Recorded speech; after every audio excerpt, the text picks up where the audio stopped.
and welcome to episode 3 of Raising Chetna from the car edition. And the video might be a little glitchy today, but I felt called to record this video while I'm on my way somewhere a little far away. So I'm going to try and do this and let's see what happens. Also, the angle is not great, but I hope the sound is good.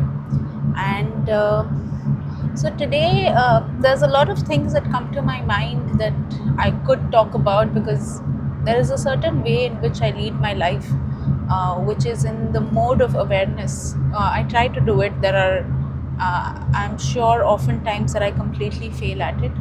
But what do I mean when I say in the mode of awareness? What I mean is from my seat of awareness, from a conscious place of looking at how I am living my life, rather than just living my life on some sort of an auto mode under the guidance of some sort of a paradigm, some sort of a programming. I try to distance myself from the programming and look at my life. So as I go about my life in this way, I see a lot of things during the week that come up and make me feel like, oh, this is something you could talk about, this is something you could talk about. But then that time when I really feel called to record, at that time, most of those things disappear from me. But what I've also realized is that what happens is the essence of those things come up and I'm able to share those. Maybe it would be better if I jotted some points down when that feeling came, and I'll try doing that the next time. So today I want to talk about moving into the heart from the mind. I want to talk about being able to recognize the difference between what the programming is saying to me versus what is coming through in this moment for me. And this is something that I realized over and over and over again through the years. And I can say that now I have reached a place where I feel that I can confidently distinguish the two. But it takes some time, it takes some practice, because a lot of us are tuned into listening to the mind and thinking that whatever it is that our mind is saying is what we are, is what we are feeling, is how it's supposed to be. And what happens is often, however you think is how you will feel. So it will become a self-fulfilling prophecy. But it's not like that to begin with. You have a certain strain of thoughts, you have a certain kind of thought, and you start to believe that I am that thought. Now you start to feed that thought your energy. Your energy, by your energy, I also just simply mean your focus, your attention over here. Now you start to feed that thought your energy, your focus, your attention, your awareness, and now the influence of that thought, let's think of it as the light of that thought grows on you. And as the light of that thought, that idea grows on you, you become more and more consumed by it, and you become more and more lost in it, and now your feelings also get sucked in. So let's say I have a thought about how maybe I can do better videos, or how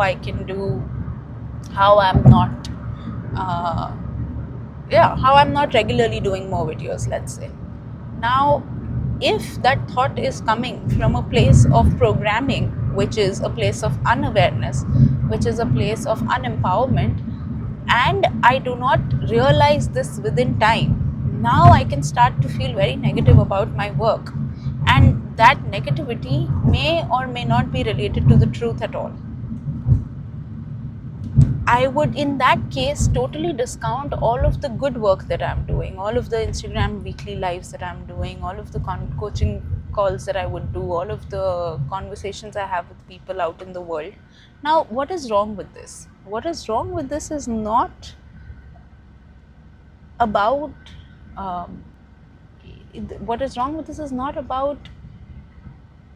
simply thinking positively or negatively about myself, because that's a different conversation altogether.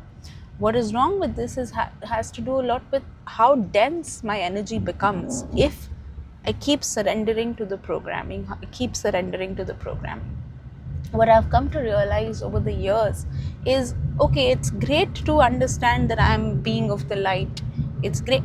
Theoretically, whatever I share about my journey and whatever I share about the realizations that I've had along my journey, all of this is available in books. And much more than what I can share, because I have only had a certain part of the journey, while I'm sure that if you combine the experiences of everybody who's been on their journey and every research that has been done, there is so much more out there. But I keep bringing back this one point about inner work, which is what sticks is what you actually apply. So I can read about a concept that I am a light being of light. I can read about a concept that says I am a spiritual being having a temporary human experience. And I can say, oh, then what does it matter? This is all anyway temporary. I don't need to really worry about it. But when do I actually stop worrying about it? When do I actually even bring my divinity into my day-to-day living experience? That happens when I practice it. That happens when I allow it to come into my momentous experience, in this moment as I am living, in this moment as I am being. When I infuse this moment with awareness, when I say, how am I going to be right now? That's when I can truly bring about that transformation. And that's why it's not change. Because change is, earlier I used to wake up and put my right foot out of bed. Now I wake up and I put my left foot out of bed. That could be a very surface level change that you make. Or you could make a very deep level transformation within you. So earlier I used to think I'm a human being and I have this physical environment and I live in this physical environment and I die one day and that's the end of me. And then I transform and realize I am a spiritual being, and all of what that means that I talk about through the series of Raising Chetna and through all my other conversations. Now, maybe as a result of this, I also now begin to put my left foot out of bed first. So change, all the changes that you desire will become a part of your transformation journey. But when it is a transformative process, I've realized that it is more permanent in nature, it is more fulfilling in nature.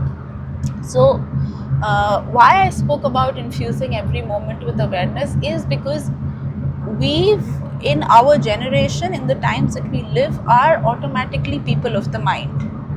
We do not have inherent in us systems that take away our energy, ground us, withdraw our energy from the mind into the body. Most of us don't have that. I see a very handful of people that are naturally like that. Now there's pitfalls of being naturally like that also, because we do live in a world where knowledge has reached its peak. So simply running away from your mind is not the solution. In my own journey, I went through phases. I went through a phase where I said, you know what? So let me rewind a little bit more first. Extremely sharp mind I was gifted with. So I would meet somebody or I would look at somebody once and I would be able to meet them 2 to 3 years later and I would be able to tell them exactly what it is that they were wearing, what it is that they said, and I could give them a few other information about themselves that they wouldn't probably be that aware of. But then when I would point it out, they'd be like, oh my god, yes. So I've played this game many years ago. I used to play this game and I used to really like, some people would be like, how did you know this, or how do you remember this? Even I don't remember this about myself. So even that was an exercise of awareness at some level, but there was an exercise of awareness at the level of the mind. It was an exercise of observation at the level of the mind, and that, how I see now, came from a certain level of childhood. I don't like the word trauma, but I'll use it. A certain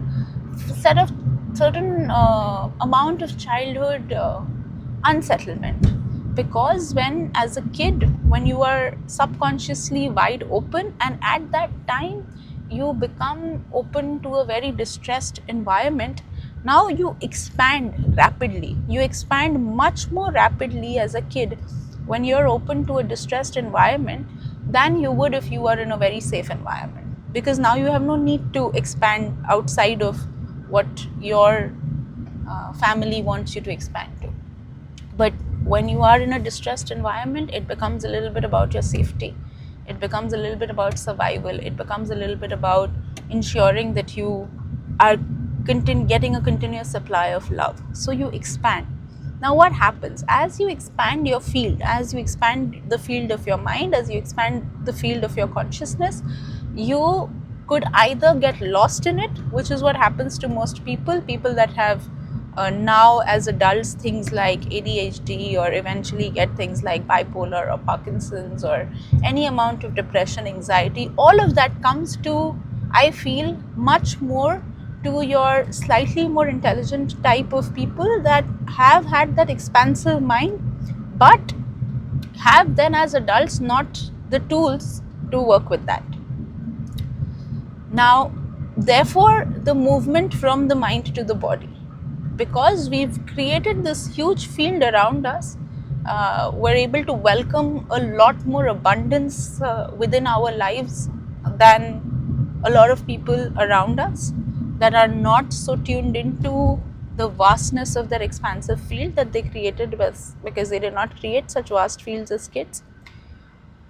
Your imagination starts to become a problem for you, because now instead of you being able to imagine good things that were keeping you safe, now you start to imagine all the worst case scenarios and all the negative scenarios that don't keep you safe, that make you feel ungrounded. So bringing the energy from the mind to the body was one of the most important lessons that I learned, and being able to differentiate between what it is that my mind is telling me is a feeling versus what it is that is actually a feeling. So one of the things actually that was said by a teacher, which is Esther Hicks or Abraham Hicks, you can look them up, is she kept saying, go after a better feeling thought, go after a better feeling thought. And for the longest time, when I would hear this, I would say, okay, she's talking about having better thoughts. So I would say, okay, what is a better thought? Something will not work out versus something will work out. So something will work out seems like a better thought to me. But over time I realized that she's not saying, and this is why your inner work has to either be with the coach, because the coach will then point out all of these pitfalls to you, or it has to be done by you in an enormous amount of awareness, because then you are your own coach, you are your own light. You go through the pitfalls, and when you fall, you're able to say, oh, that was a falling. What you're able to then be a self-detective and find out why you fell, and then you have to have the ability to say, okay, this was the reason. You have to be a real scientist. You have to really be open to experimenting constantly, which is what I am in my own life.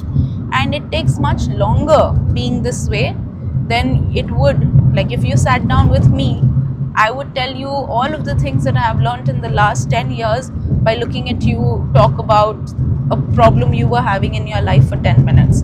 But for me to be able to do that for you in 10 minutes, I have worked 10 years. So it definitely is a longer journey. For me, this was my path. So that's why I've been like that. Doesn't mean I haven't taken help from various teachers online or various people that I would talk to in person. Whoever's energy attracted me, I went to them. I think that was also something that I naturally had in me, to be able to listen to my guidance, and naturally had in me. It's all of us naturally have that, but I guess I was more in tune with that. So coming back, you go into your body more and more and more, and as you go into your body more and more and more, you realize that a better feeling thought, which is what I realized, it's not about a thought but about a feeling, which means that if I am telling myself without any real basis, without any real belief that something will work out, if I'm just telling my mind, no, it'll work out, no, it'll work out, no, it'll work out, because it's a better thought, because it's a better sounding thought, now I'm creating a castle in air. And this castle in air is going to not make me feel better, it's only going to make me feel worse.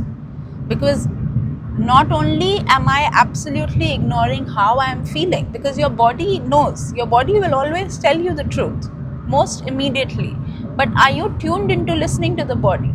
It's like the truth is always being announced at 100.4 FM, but you're never tuning into 100.4 FM, and you're saying 98.3 FM is giving me all the wrong. I'm doing everything the 98.3 FM is telling me, but my life doesn't seem to improve, or it improves for like 5 minutes over there and then it becomes worse, or my dissatisfaction keeps increasing. I get one promotion, but then also my expenses go up. So that's because you're not tuning into the right frequency. The right frequency is the frequency where everything is in alignment, but that's an eventual journey, right?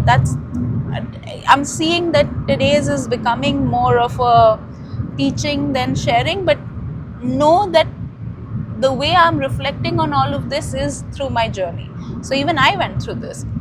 For the longest time, I kept tuning into my head, and I thought that I was tuning into my body, because the head will make you feel confused like that, but your body will tell you live right now. Like the moment you have something that is not in alignment with your food system or your digestive system, you will start to puke. Your body will have an instant reaction, but your mind will not tell you that alcohol is bad for you. Your mind will not tell you that smoking is bad for you. Your mind will not tell you excessive something is bad for you or excessive anything is bad for you. It will tell you rather reasons that no, you deserve it today because ... So it took me a while to ground into my body and say, okay, a better feeling thought is not about a better thought. It's not always saying something is working out. It's not just blindly, and this is what toxic positivity is about, as I understand it, that you don't face the reality, but you just want everything to be magically okay. It doesn't work like that. Everything in the outside world is a mirror of what you are inside. So if there are some things that you've got to work through inside, without working through it at a level within you, your outside reality is not going to shift just because you have a better thought about, oh, everything is always working out for me.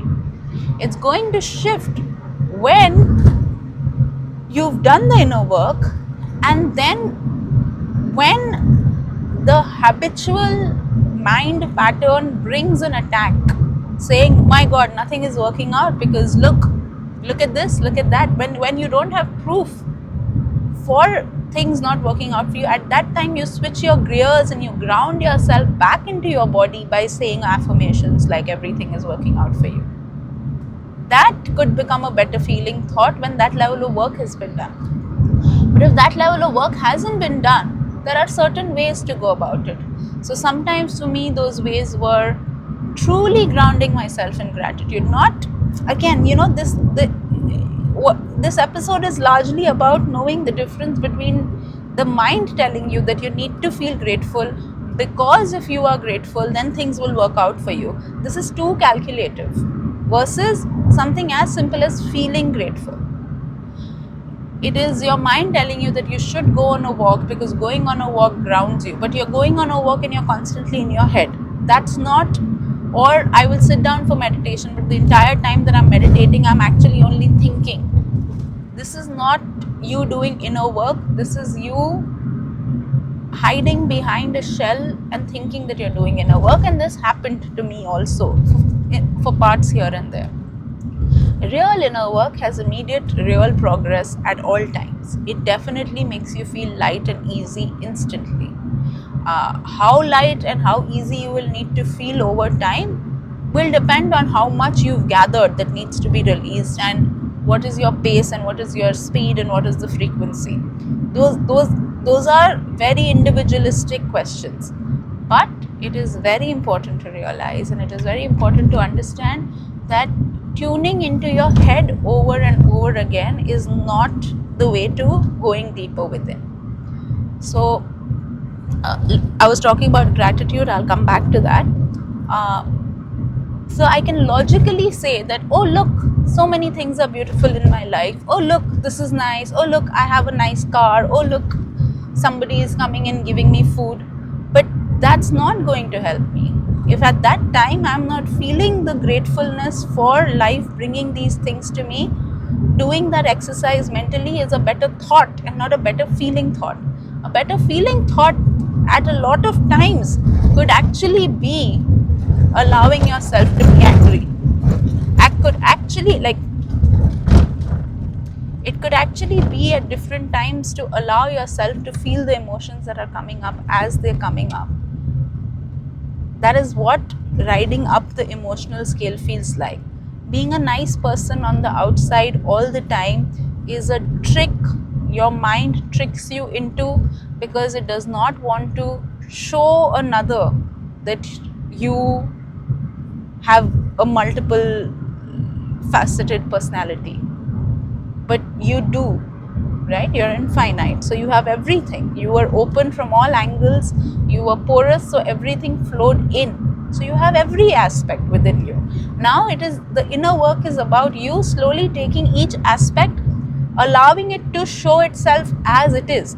If I put it in the way Satya would put it, he would say it is Durga is manifesting in a certain way in your life, energy is manifesting in a certain way in your life.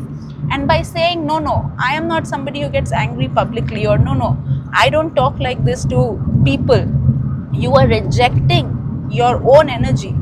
And you're, after rejecting your own energy, you are creating a fake sort of a cover over it, and that cover of niceness. And then you're to balance that cover of niceness, because that cover of niceness will create a certain amount of toxicity within you. Now to balance that, you've created a fake cover, you've built a castle in air. Now to balance that, you do something within you, and then you say that, oh, I'm doing everything, but then my life is not working as smoothly. Because no, you are only creating a castle in air, and you are playing that game, which is the castle in air. When you ground within your body, you come back to reality. So I will say, I will ground myself in gratitude, maybe for the smallest thing, but something that I truly feel grateful for. One exercise that deeply helped me in realizing what it is that my mind is saying or what it is that my body is saying is a yes-no exercise that I used to do. So I would just sit and I would say yes, yes, yes, yes. Many times I've shared this exercise in different videos. So I used to say, and if you would like me to do a meditation where I teach this exercise, please comment and I will do that separately. But I would say yes, yes, yes, and I would say no, no, no to myself. And I really distinguished the vibration or the frequency of what yes is within me and what no is within me. Just how as a kid you had sugar and you had salt, right? From your childhood, now you're not confused. Nobody can give you salt and convince you that it's sugar, and vice versa. When you ground within your own system, because what is right for another does not have to be right for me. When I ground within my own system, I can say, okay, this is a yes for me because this is the direction for my being right now, and this is a no for me. So somebody can tell you that, like an example comes to me, that I've been suggested journaling a lot, but many oftentimes journaling has not felt like a yes for me. So the mind will say, okay, oh, journaling has these 20 benefits, let me also journal.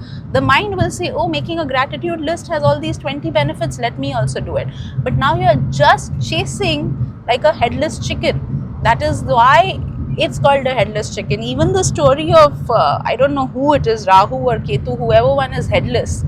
These are all, you see across cultures, you see across religious teachings, you see across spiritual teachings, everybody essentially is teaching the same thing in their language.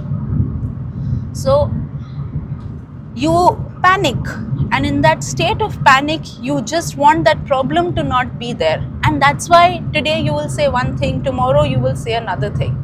This will never solve your root cause. Your root cause gets solved when you say, okay, this is where I'm at, I accept that this is where I'm at, and you go back into your body, which is, again, if you listen to episode 2, I talk about integrating within. And you go back into your body and you slowly start to rise up the emotional scale, and you say, okay, currently this situation annoys me. You do whatever breath work is needed, you do whatever works for you, you do whatever is a yes for you at that point, whether that is breath work, whether that is doing yoga, whether that is journaling, whether that is taking walks in nature, whether it is getting a coach. whatever it is for you that you're feeling called for, whatever that is for you that you're feeling aligned to, whether it is having a good cry, but at least now you are moving in the right direction. You are moving in the direction of being first, integrating within, becoming first who and what you are, and now taking all of what you are and moving up the scale. So I feel the whole chat that I did today is more for people who are naturally empaths, people that have the ability to catch and tune into their environment much more than just themselves. Some people I feel are born being tuned with themselves, or maybe have had childhoods which has allowed them to stay in tune with themselves. But a lot of us are not like that. And if we are of that second category, we must first understand that one of the biggest pitfalls is the pitfalls of confusing what the mind says as my feelings. They are different, and that difference must be respected. The feeling in this now moment comes from the body, comes from your lower, comes from more near your navel, near your heart, comes from more rooted areas rather than something up in the air. So I will wrap this here, and I feel, because I have gone through this journey, for me it's clear. But if this has opened more questions than answered, then I would say that you write those questions in the comment section, or you email me. I'll put my email in the description box, because what I have shared today, it has been one of the most foundational learnings for me. Instead of having better thoughts, instead of having better sounding thoughts, have better feeling thoughts. And sometimes better feeling thoughts could sound more negative than positive at the beginning, because that is what is needed right now. A good analogy to understand this is, let's say you're doing spring cleaning or Diwali cleaning in your house. Before it looks organized, it will first look much more disorganized. But if you do not have the acceptance of that disorganization, if you say cleaning should only mean that it should look better and better every moment, now you're falling into the trap of better sounding thoughts than better feeling thoughts. A better feeling will be pulling out everything, pulling out all your junk, laying it out on the table, and seeing what it is that I want, what it is that I want to get rid of, what it is that I want to clean, what it is that I want to preserve, what it is that I want to use differently, what it is that I want to put back in the storeroom and relook at it at the next cleansing. All of this is available. Going after better sounding thoughts, going after creating a personality that others will like, you're doing yourself a huge disservice.